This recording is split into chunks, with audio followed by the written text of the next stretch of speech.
বন্ধুরা, সামনেই আসতে চলেছে দোল পূর্ণিমা।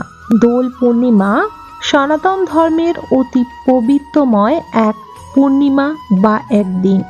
এই দিন একে অপরকে রং আবির মাখিয়ে দেওয়া, বড়দের চরণে বিশেষ করে আবির দিয়ে প্রণাম করা, ঈশ্বরের চরণে প্রণাম করা আবির সহকারে, এবং সকলের মিষ্টি মুখ করানো, যাতে মিষ্টান্ন ফিরে আসে এবং নানা কালার আসে, যাতে জীবন রঙিন হয়।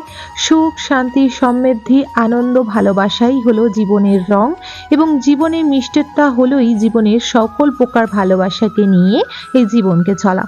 এই পবিত্র দিনটি যাদের ঘরে রাধারানী শ্রীকৃষ্ণ ও লাড্ডু গোপাল সহকারে মা লক্ষ্মী ও নারায়ণ বাবা রয়েছেন, অবশ্যই তাদেরকে একটি সিংহাসনে আপনারা আলাদা করে জলচৌকি রেখে পূজা করতে পারেন, অথবা আপনার সিংহাসনে যে দেব দেবী যে জায়গা স্থান নিয়ে বসে রয়েছে সেই স্থানেই আপনি পূজা করতে পারেন।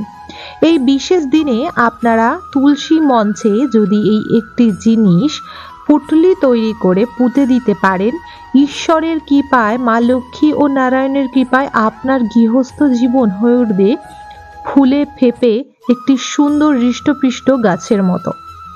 এই পূর্ণিমার দিন এই উপায়টি করলে জীবনে নানা প্রকার কষ্ট দুঃখ জ্বালা যন্ত্রণা থেকে মুক্তি পাওয়া যায়। বলা যায় আমাদের জীবনের প্রথম ভালোবাসা, প্রথম জ্ঞান, প্রথম যে যত প্রকার এই ধরনের ভালোবাসা জন্মায়, স্নেহ জন্মায়, সেটি হলো ঈশ্বর। ঈশ্বরকে যে ব্যক্তি ভালোবেসে দিন ও রাত তার নাম গান ও সেবা অর্চনা করেন, সে ব্যক্তি কোনো প্রকার কেউ তাকে কষ্ট দিতে পারে না। অনেকেই বলবেন, হ্যাঁ, যারা বেশি ঠাকুর তীর্থ করে তারা বেশি কষ্ট পায়। বন্ধুরা, সেটা নয়।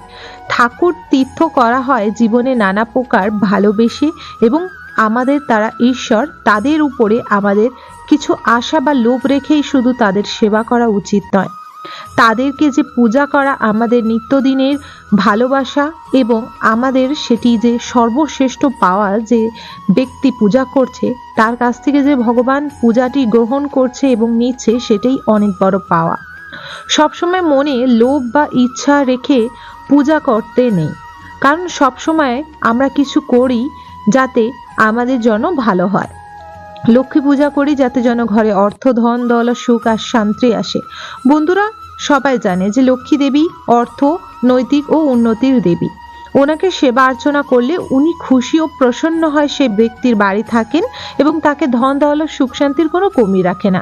তাই লোভে পড়ে অনেকেই পূজা করেন, তাই পূজার সঠিক ফল পায় না। অনেকেই বলে আমরা অনেক ভালো করে পূজা করি, কিন্তু পূজার সঠিক ফল আমরা পাই না, এবং এর ফলে আমাদের জীবনে অনেক কষ্ট আসে, এবং আমরা যে এত পূজা করি মা আমাদের ডাক শোনেন না। বন্ধুরা, লোভে পড়ে যদি আপনি মাকে ডাকতে যান, মা কোনোদিনও শুনবে না, কিন্তু ভালোবেসে যদি আপনি মাকে ডাকেন, সন্তানের ডাক মা অবশ্যই শুনবে, এবং নিয়ম কানুন মেনে ভালোবাসা সহকারেই পুজো দেবেন। নিয়ম কানুন মেনে লোভে নিয়ে মনে পূজা করবেন না। নিয়ম কানুন মেনেই ভালোবেসে মাকে পূজা করবেন, মার সেবা অর্চনা করবেন, আর মাকে নিজের মনোবাসনাটি জানাবেন, মা দয়া করে আমার এই মনোবাসনা ও ইচ্ছাটি তোমার সন্তানের পূর্ণ করো। জীবনে চলার পথে প্রচুর পরিমাণে অর্থ ও সুখ শান্তি তো দরকারি, তাই তুমি তোমার কৃপা দৃষ্টি আমাদের উপর বজায় রেখো। পূজার শেষে শুধু এই মনস্কামনাটা বললেই যথেষ্ট, কিন্তু এইটা ভাববেন না মাকে বেশি করে ফল দেব, মা তাহলে বেশি করে আশীর্বাদ দেবে, মাকে বেশি করে মিষ্টি দেব, মা তাহলে বেশি করে আশীর্বাদ করবে। এটি নয়। পুজো সম্পূর্ণ নিষ্ঠা ও ভালোবাসার উপর। বন্ধুরা, বিশেষ করে দোল পূর্ণিমার দিন চেষ্টা করবেন বাড়ির বড়দের সাথে ভালোভাবে ব্যবহার করা, এবং ঝগড়াঝাটি ঘরে অশান্তি না করা। ঘরে কোনো প্রকার নেশা জাতীয় দ্রব্য ঘরে সেই দিন না আনা, কেন যেহেতু দিনের শেষে অনেকেই নানা রকমের জিনিস পান করে থাকেন দোল পূর্ণিমা উপলক্ষে। নিজের ঘরের মধ্যে সেই সব জিনিসগুলি করবেন না যদি আপনি ঈশ্বরকে মেনে থাকেন। তারপরে আপনি অবশ্যই দোল পূর্ণিমা দিন সকাল সকাল ঘুম থেকে উঠবেন, নিজের ঘরের বাসি কাজকর্ম সারবেন, এবং তারপরে আপনি আপনার ঘরকে গঙ্গা জল ছিটিয়ে শুদ্ধ করবেন। আপনি নিজের স্নান করার জলে অবশ্যই কর্পূর, কালো তিল ও গঙ্গা জল মিশিয়ে স্নান করবেন। ঘরটি খুব সুন্দরভাবে সাজাবেন। ঘরের সদর দরজা ভালোভাবে নানা প্রকার ঝুল, ধুলো, জুতো, ময়লা, যা ধরনের কাঁটা জাতীয় গাছ বা কোনো প্রকার ডাস্টবিন বা কিছু নোংরা জমিয়ে রেখেছেন, সদর দরজাটি আগে পরিষ্কার করুন। বন্ধুরা, আমাদের জীবনে চলার পথে সদর দরজা দিয়ে কিন্তু সুখ, শান্তি, সমৃদ্ধি বা আমাদের জীবনে যত রকম সফলতা বা দুঃখ কষ্ট যাই আসুক, সব কিন্তু সদর দরজা থেকেই প্রবেশ করে আমাদের গৃহে। তাই ভোরে ভোরে সকালে একদমই ঘুম থেকে উঠে সদর দরজা সহকারে সব ঘরের নিত্যদিনের কাজ পরিষ্কার করুন। তারপর নিজের সেবা করে ঈশ্বরের মন্দিরে, আপনার যে ঠাকুর ঘর সেখানে যান। আপনার ঠাকুর ঘরে গিয়ে আপনি সর্বপ্রথম ঠাকুর ঘর পরিষ্কার করার পর কিছু আবির নিয়ে সর্বদেব দেবীর চরণে দিয়ে প্রণাম করুন এবং তাদেরকে সুন্দর করে মিষ্টান্ন ভোগ ও ফল সহকারে ভোগ সাজিয়ে দিন। ভগবান কিন্তু সেবা খুবই পছন্দ করেন, তাই ওনাকে পছন্দ মতো সেবা দিন। এই দিন বিশেষ করে রাধাকৃষ্ণ ও লক্ষ্মীনারায়ণের পূজা হয়, তাই মায়ের লক্ষ্মীর খুব পছন্দ নাড়ু, নারকেল, তারপরে বাতাসা দিয়ে বা গুড় দিয়ে সুন্দর করে পায়েস এবং লাড্ডু গোপালের মাখন, মিশরি, ফল, তার সাথে সাথে নানা রকম পাকওয়ান বানিয়ে আপনারা দিতে পারেন। এদিন গজা, গুজিয়া, জিলেপি, রসগোল্লাও শ্রীকৃষ্ণ রাধারানীকে ভোগ নিবেদন করতে পারেন। এবং তারপরে আপনাকে তুলসী মঞ্চ খুব সুন্দরভাবে আবির প্রদান করতে হবে ওনার চরণে এবং ওনাকেও ভালোভাবে জল দিতে হবে। তুলসী মঞ্চে এই দিন জল দেওয়ার সাথে সাথে তার মধ্যে সামান্য দুধ মিশিয়ে দেবেন এবং জল অর্পণ করার পর আপনারা ওনাকে ফুল ও আবির দিয়ে সুন্দরভাবে মঞ্চটি সাজিয়ে দেবেন। অবশ্যই লাল ফুল অর্পণ করবেন। মা তুলসী লাল কালারের ফুল পছন্দ করে থাকেন। এই দিন অবশ্যই গঙ্গা জলে স্নান করার পর আপনারা সূর্য ভগবানকে জল নিবেদন করবেন। জল নিবেদন করার পর আপনারা কিন্তু সর্ব দেবদেবীকে পূজা করবেন। বন্ধুরা, বিশেষ করে আপনারা যারা শিবলিঙ্গ ঘরে আছে তারা শিব ভগবানের মাথার উপরে কোনোদিনও আবির লাগাবেন না। যদি আপনার ঘরে শিব ভগবানের ছবি থাকে অবশ্যই তার চরণে দেবেন এবং তবু যদি শিবলিঙ্গ থাকে আপনারা শিবলিঙ্গের চরণে দেবেন অল্প পরিমাণে আবির। আবিরের কালারে, যেমন আবিরে যে গোলাপি কালার হয় সেটি দিতে পারেন অথবা হলুদ কালার দিতে পারেন। বন্ধুরা, এদিন রান্নাঘরে অবশ্যই আপনারা বিশেষ সুন্দর একদম সুগন্ধিক ধূপ অর্পণ করবেন। রান্নাঘরে এই দিন মা লক্ষ্মীর বসবাস হয়।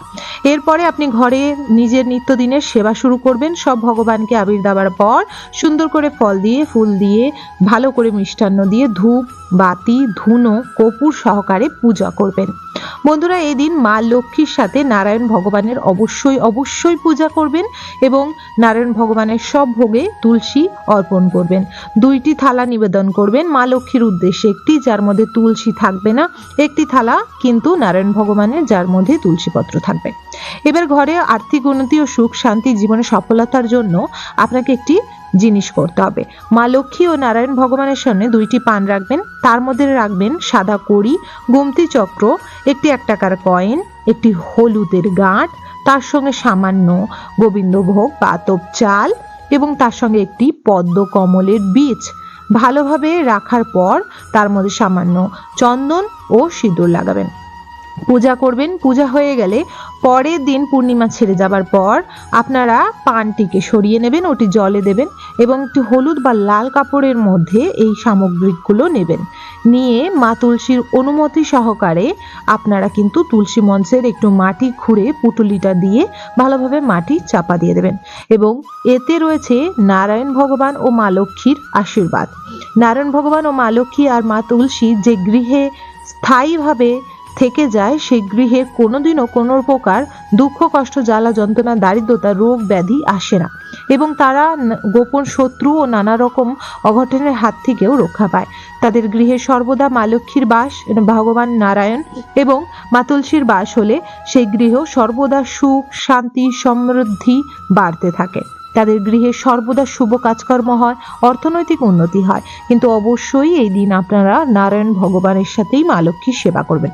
বলা হয়েছে শাস্ত্র অনুসার যেখানে ভগবান নারায়ণের পূজা করা হয় না সেখানে মা লক্ষ্মী থাকেনই না। তাই অবশ্যই নারায়ণ ভগবানের সাথে মা লক্ষ্মীর পূজা করবেন এবং গৃহের মধ্যে মা লক্ষ্মীর সাথে বাবা নারায়ণের ছবি পূজা করা খুবই মঙ্গলদায়ক বলে মানা হয়েছে গৃহস্থ জীবনের জন্য। বন্ধুরা বিশেষ করে ধ্যান রাখবেন, এদিন যদি লাড্ডু গোপাল রাধাকৃষ্ণ থাকে তাদেরকেও কিন্তু খুব সুন্দরভাবে সেবা অর্পণ করবেন। এতে আপনার গৃহ সর্বদা সুখ শান্তি ও সমৃদ্ধিতে বজায় থাকবে। আশা করব বন্ধুরা আজকের ভিডিও তথ্যটি আপনাদের ভালো লেগেছে। যদি ভালো লেগে থাকে অবশ্যই একটি লাইক করবেন। কমেন্ট বক্সে জয় মা লক্ষ্মীর জয় অবশ্যই লিখবেন। বন্ধুরা অবশ্যই চ্যানেলটিকে সাবস্ক্রাইব করে রাখুন আপকামিং পূজা পাঠ, তন্ত্রকথা, জ্যোতিষশাস্ত্র, বাস্তু টিপস, টোটকা ও উপায় দেখার জন্য। সকলে ভালো থাকবেন, সুস্থ থাকবেন। মা লক্ষ্মীর কৃপায় আপনাদের সকলের মনস্কামনা যেন পূর্ণ হয়, সকলেই যেন সুস্থ সবল হৃষ্টপুষ্ট থাকেন, নিজের গৃহস্থ জীবনে সবাই যেন উন্নতি ও সফলতার মুখ দেখতে পান। সবাই ভালো থাকবেন। হরে কৃষ্ণ, রাধে রাধে।